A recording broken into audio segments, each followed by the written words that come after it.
All right, everybody, welcome back to another episode of the Discovering Multifamily Podcast. I'm one of your hosts, Anthony Scandariato with Red Knight Properties.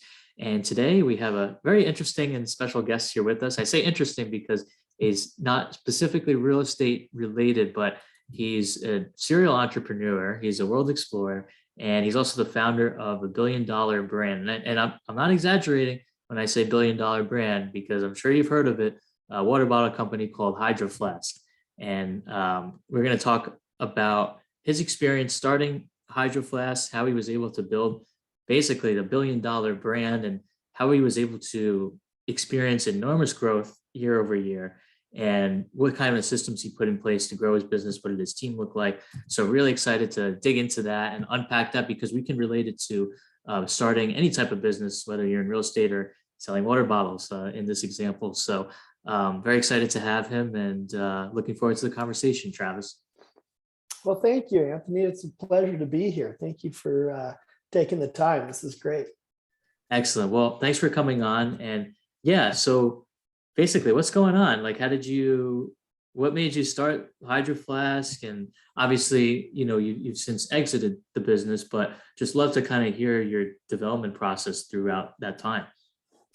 Yeah, well, I'd had a multitude of occupational endeavors prior to Hydro Flask. I was a commercial airline pilot, boat captain, dive instructor in the Caribbean, and had always had a real strong passion for business. I kind of grew up studying a lot of the real successful Brian Tracy, Zig Ziglar, Jim Rohn, a lot of the old time sort of leaders in the business world, and started a fence company here in Oregon. Actually started a real estate company in Florida that I wasn't a real fan of. I didn't feel ethical going in and offering people pennies on the dollar for their homes. The first time somebody started crying, I felt like, oh no, I'm out. I can't do this anymore.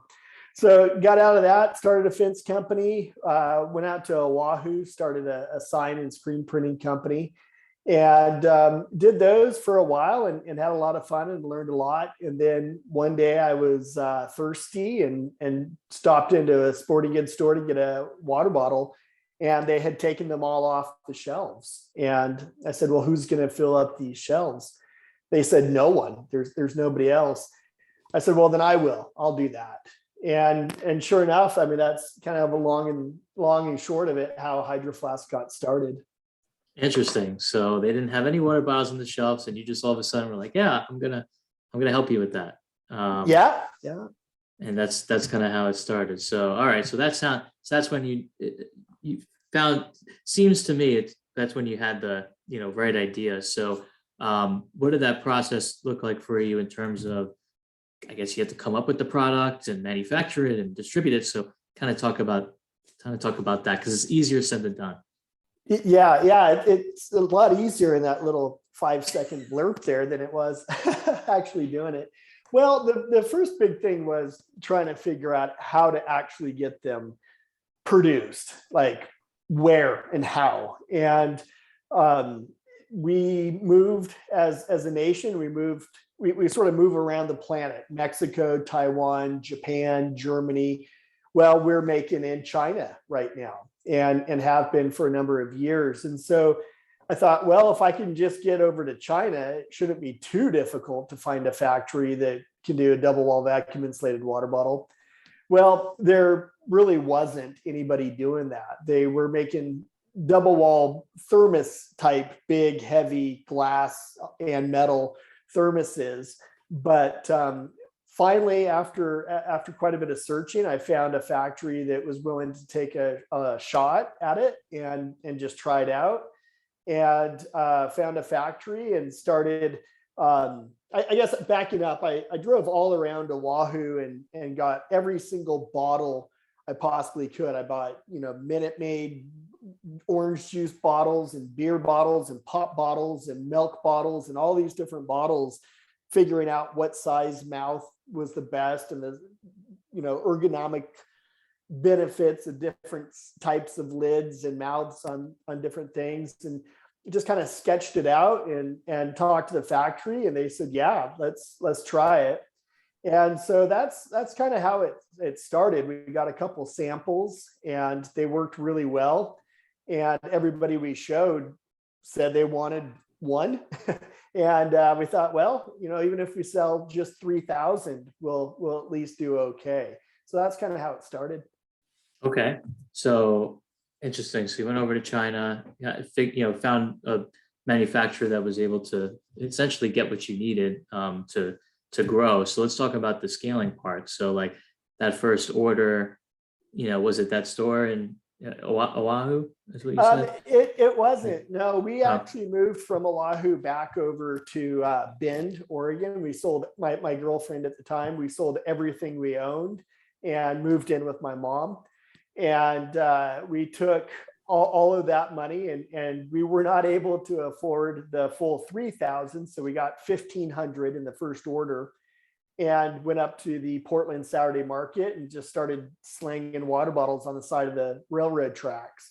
And it went quite well, and started a booth here in Bend called Munchin Music, and got a article in the paper. And then after somebody read the article in the paper, the following week we had a booth, and a guy shows up who was the sales rep and said, hey, I'd like to be your sales rep.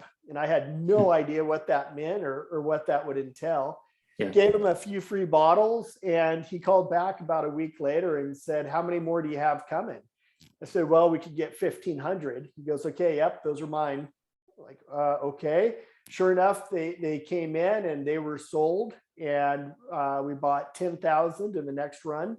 Those sold just about as quick as it took to make them and ship them over. And so we ordered 40,000 and got that order. It was rusted, it was not insulated, and just about completely bankrupted us. My partner took off, and I had one employee, and she stole the money and she left, and I was left with 40,000 water bottles that potentially were not working. So that's kind of, but I got over it. We got some bottles that were insulated and that were not rusted, and got those sold, and made enough money to put in another 40,000 piece order. Got those, and pretty soon we were doing 40 to 80,000 bottles a month. Wow, that's amazing. That's incredible. Yeah. It was a lot. Yeah. I mean, you figure they're $5, $5.50 each, and having to come up with that cash every single month. I mean, it was pretty intense. So did you work with a lot of people have factoring companies, or did you have, any capital behind funding that expansion? Like, how did you take it from there to the next step? Yeah, a lot of bootstrapping. I mean, literally everything we made went right back into it. Friends and family were awesome early on, but then after a minute, that quickly exhausts. Yeah. So we went out we were hoping angels, and we found a few angel investors, and then took on kind of a large corporate investor. Yeah. Okay. At the end of the day. Yeah. Okay. That's great. So I guess, like, how long did it take you? Like, how long did you work in that business for until you exited? What was that time period? It was about 5.5, 6 years. Okay. Yeah. From the time I kind of came up with the idea and started sketching it out on the paper to the day I signed the last paperwork and it was done with it. Yeah. Nice. Are you still involved, or you like a board seat? Like that? Nope, nothing to do with it. Not a single thing. I don't get a discount. I don't make any money. I don't have anything to do with them. Got it. Okay. So like, I'm sure there was some really, it sounds like that was a tough time. It sounds like some employees were, or it's hard to grow and scale the business. So like, how many employees did you have? Like, did you have any, like, I have a water bottle right here, but did you have any like technology, like any patent? I'm just curious, like, we picked up, I think I had like maybe 9 or 10 different patents, and mainly design patents. And they were for the lid shape and mouth size and thread patterns, things like that. I like to say that the patents were sort of keep the honest in the early days, and kind of kept the would-be competitors at bay just a little bit longer. And then, so that was the patents. Yeah. Interesting. And so now moving forward, like what are you involved with now? Obviously, I think you're running the Tumalo Group. Is that? Yep, I've got the Tumalo Group here in Oregon. Sorry. Yeah, it's all right. You're not alone. In fact, more people pronounce it like that than actually Tumalo. So yeah, right now what we're doing is I help a lot of companies do sourcing. So if they've got a product and they want to get it made, or they've been getting it made in perhaps one country and they want to switch to another country.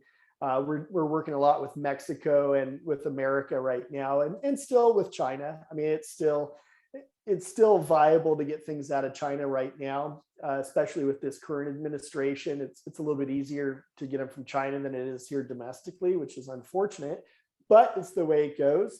And also I do a lot of advising, just various sorts of advising, sort of personal advising and nothing financial, not financial, not HR, but personal and business advice. So did you have, obviously you have it seems like you're a very creative person, right? You came up with the design, and it sounds like that was very, like you said, the patent was a lot of design based.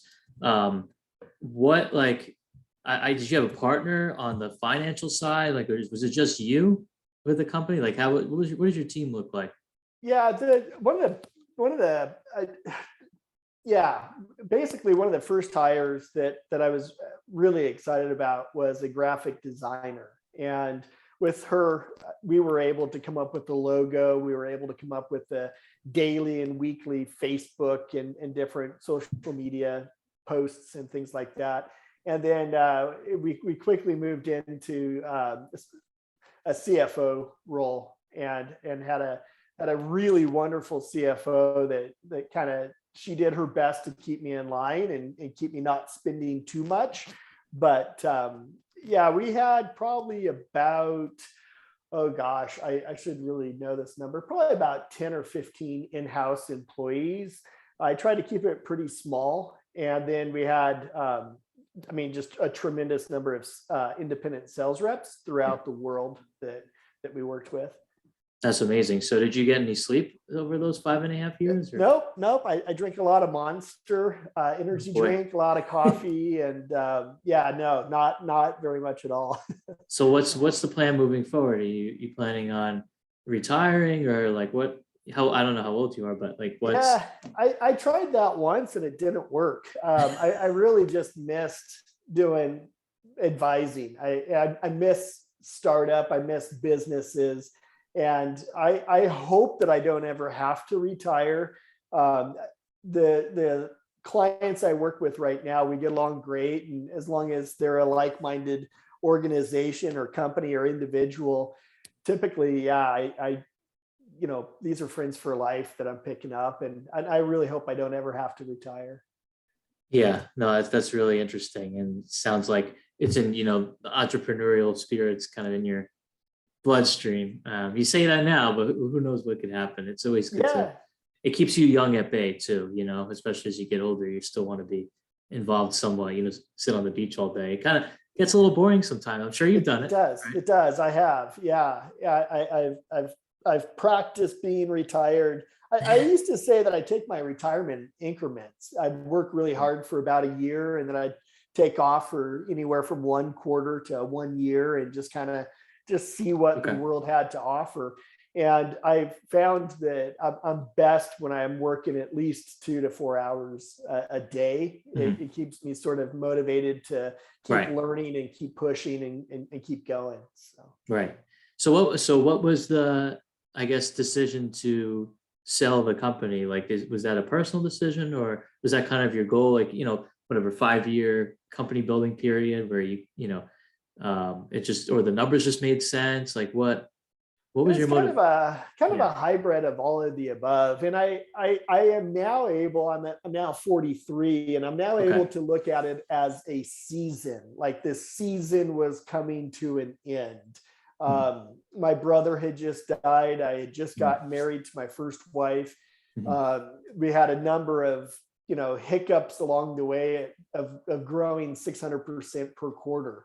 And I was tired and I was ready to go on to do other things. And they were ready to go quite a bit more corporate with it. And once I saw that corporate playbook, it wasn't me. Yeah. I didn't want to sign up to start going into the corporate realm as much as I would have had to, even though it was my company, I still would have had to play that, dress up corporate game. And I wasn't wanting to do that. Yeah, no, that makes sense. And so talk to us outside of the new company that you formed. Obviously you mentioned you're a scuba diver master, and I think you were a Marine boat captain. Is that true as well? Yeah. 50-ton U.S. Merchant Marine captain's license. Nice. Yeah, I was on mostly on dive boats and charter boats, ocean rafting, high-speed ocean rafts throughout the Caribbean, yachts. I was on a couple of yachts, and now I have a bit of property and a couple chainsaws, and I go out and I cut down the juniper trees that suck up all the water from the ponderosas. So that's kind of what's keeping me busy in my free time now. Yeah. That's awesome. Yeah. I'm sure there's a lot of it we're recording on the East Coast. There's a lot more of that on the West Coast where Travis is. So very interesting. Well, it was great. I'm going to cut it now because I think is an excellent summary of, your experience and how you grew and kind of what you're up to now and some lessons learned along the way. But how can my audience find you? It doesn't seem you're very active on social media. So what's the best way to find you? I try to stay out of the limelight like that. I am at Travis at tumalogroup.com, tumalogroup.com, or on LinkedIn. I do try to get to my messages in LinkedIn. I've got an assistant who's going to start helping with that also. So those are probably the two best ways. Nice. So I'll share a link to LinkedIn and email, etc., on our social media platforms, as well as in our description on iTunes. And if you liked what you heard and/or saw today, please give us a rating and review. It helps Travis and I get our message out to a greater audience. That's just the way iTunes works. So we really appreciate that. And Travis, it's been a pleasure and an honor having you on the show today. So thank you for coming on. Thank you, Anthony, for having me. It's been a lot of fun. Take care. Cheers.